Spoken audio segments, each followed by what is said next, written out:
माँ, अब आप भी अपना कंगन लौटा लीजिए।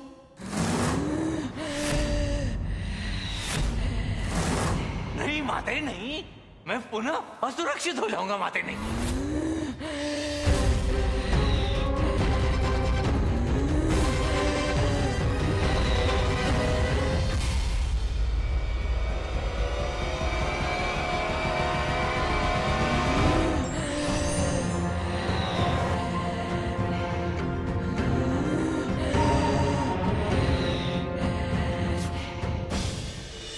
पुनः सुरक्षित हो गया मैं।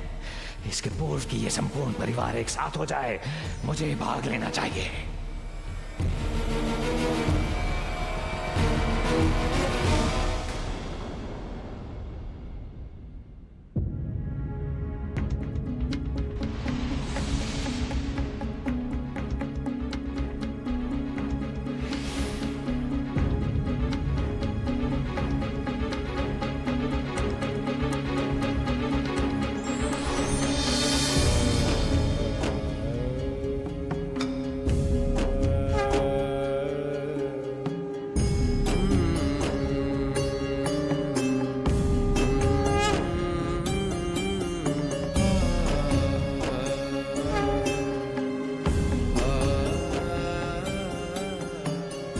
व्यर्थ युद्ध करने जा रहे थे आप दोनों, क्योंकि जिस मूषिकासुर के कारण ये सब हो रहा है उसकी वास्तविकता भूल रहे हैं आप।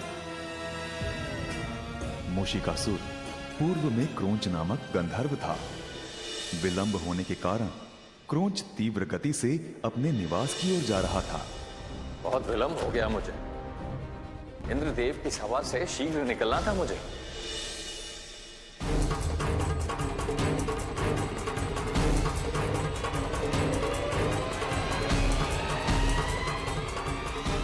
शीघ्रता में क्रोंच ऋषि वामदेव से टकरा गया, जिससे ऋषिवर की वर्षों की तपस्या। ऋषिवर बहुत क्रोधित हुए और उन्होंने क्रोंच को असुर बनने का शाप दे दिया। मैं तुम्हें श्राप देता हूं कि तुम असुर बन जाओगे।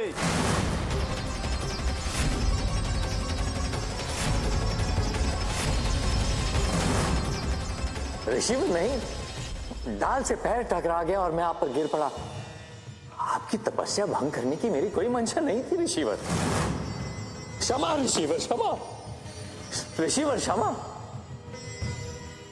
शांत होने पर ऋषिवर ने शाप को कम करते हुए कहा कि क्रोंच को उसके असुर रूप में भी एक अवसर मिलेगा। वो माता पार्वती का भक्त होगा और यदि उसने अपनी भक्ति से माता पार्वती को प्रसन्न कर लिया तो वो ऋषिवर के शाप से मुक्त हो जाएगा। ऋषिवर, ऋषिवर। असुर रूप में आने पर क्रोंच देवी पार्वती का परम भक्त बनकर सदा उनकी भक्ति में लीन रहने लगा।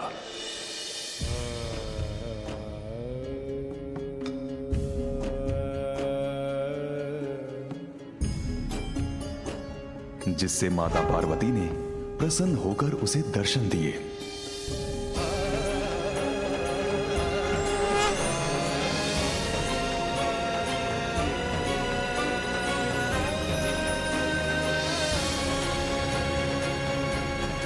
माता ने क्रोंच को बल, पराक्रम, सत्ता और बुद्धि का वरदान दिया।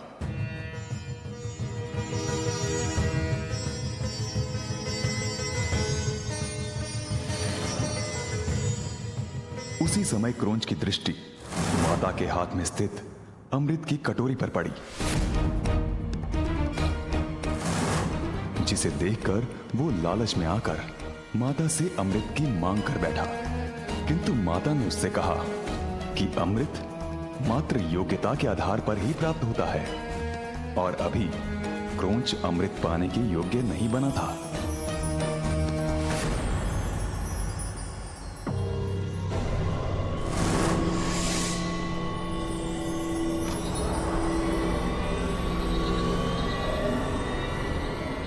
लालच में आकर क्रोंच ने मूषक रूप धारण कर माता के हाथ की कटोरी का अमृत चोरी से चख लिया।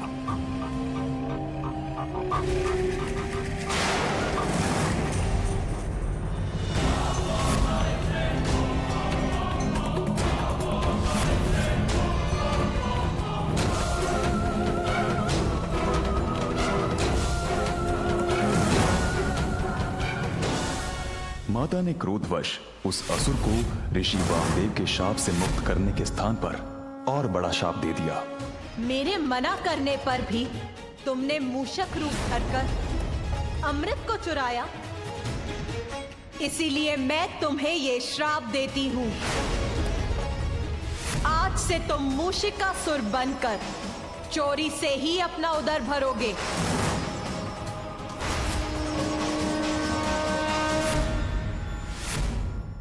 माते क्षमा, माते क्षमा, माते माते क्षमा, क्षमा कर दो माते, क्षमा कर, क्षमा माते, क्षमा। तुम मेरे बड़े भक्त हो और तुमने अमृत का भी पान किया, इसीलिए तुम्हारी मृत्यु नहीं होगी। समय आने पर मेरे पुत्र गजानन के हाथों तुम्हारा उद्धार होगा, तुम्हारा उद्धार होगा, तुम्हारा उद्धार होगा।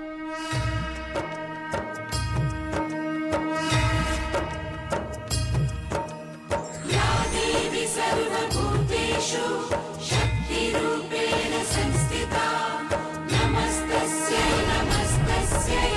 क्रोध विनाश का कारण बनता है। सृष्टि की रक्षा के लिए आपका शांत होना आवश्यक है। समस्या का हल क्रोध करने से नहीं, विचार करने से होगा और इस समस्या का हल केवल गजानन के पास है।